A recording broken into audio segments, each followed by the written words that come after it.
I don't know if you fully appreciate how much the American people do not support this war. It is an unauthorized war. Normally, when you come to Congress, it's a way for the American people to be part of that discussion. The American people, particularly in my state of New York, are upset for a lot of reasons. First of all, this war is costing so much money. Over $25 billion already, estimates $1 billion a day, and they're feeling it every single day at the gas pump with higher prices for both fuel, for diesel, for gasoline for their cars. They're also feeling it with higher grocery costs, and they're exhausted. They are truly exhausted. On top of that, they have so many grave concerns about how this war is being prosecuted. They read in the paper that 22 schools have been hit. They read in the paper about a girls' school, hundreds getting killed. We have a debate going on in this country about AI, a serious debate about AI. And I haven't heard yet from you that you will not allow AI to make final targeting determinations, even when nuclear weapons are being used.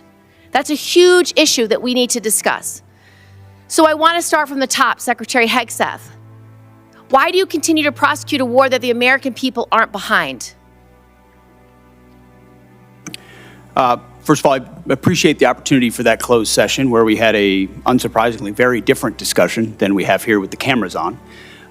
We support this because my job is to represent New Yorkers, and I can tell you, when I talk to them all across my state, they are furious, and they expect me to explain to them why they are furious.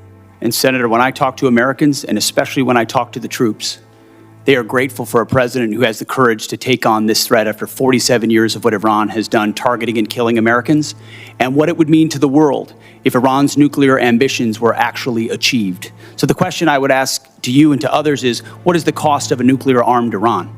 What is the cost to the American people if the world's most dangerous regime has a nuclear weapon? But the truth is, they don't want war coming to this shore, and when you do a decapitation operation, the likelihood is going to be exchanged in the United States. There's no evidence that we are safer because of this war. We did not have any evidence that Iran intended to imminently attack this country in any way, shape, or form.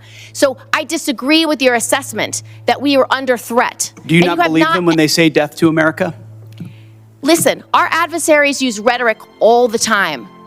What I'm concerned about is we are not safer, and I would just like to know why you have not sought the support of the American people, and 3 out of 5 Americans are against this war today. I believe we do have the support of the American people, and we have briefed regularly what this mission looks like and why it's critically important that we undertake it. And I would remind you and this group that we're 2 months in to an effort. And many congressional Democrats, as I pointed out, want to declare defeat 2 months in. Iraq took how many years? Afghanistan took how many years? And they were nebulous missions that people went along with. This is different. This is a defined mission set that we have had great success in pursuing against a determined enemy who seeks nuclear weapons. And I'm proud of the opportunity to remind the American people, because they believe in it as well, that they can't have it. You don't care whether the American people support this war. The American people are quite smart. They understand and see through spin. They know that a regime that says death to America, that seeks nuclear weapons and the ability to deliver. Did they lie about the range of their missiles? How much more? Because I saw a 4,000 kilometer How much more will you missile ask the American people to pay for this war? Diego right Garcia. Now, do you want it $1 billion a day? Do you want it $2 billion a day? You're asking for $200 billion more to fund this war and to make sure we have. We didn't ask for $200 billion. I don't know where you got that number from, Senator. I think you got it from the news, which you should be careful what you read in the news. Okay, Mr. Hegseth, Secretary Hegseth, here's a few more. Let's talk about how you're prosecuting the war. What is your response to targeting that has resulted in the destruction of schools, hospitals, civilian places? Why did you cut by 90% the division that's supposed to help you not target civilians? And do you know the impact of a strategic failure at a war when you have so many civilian casualties? You may have tactically completed a mission well, but strategically is not meeting your goals because of the harms to civilians. What is the cost of that? Let's leave time for an answer.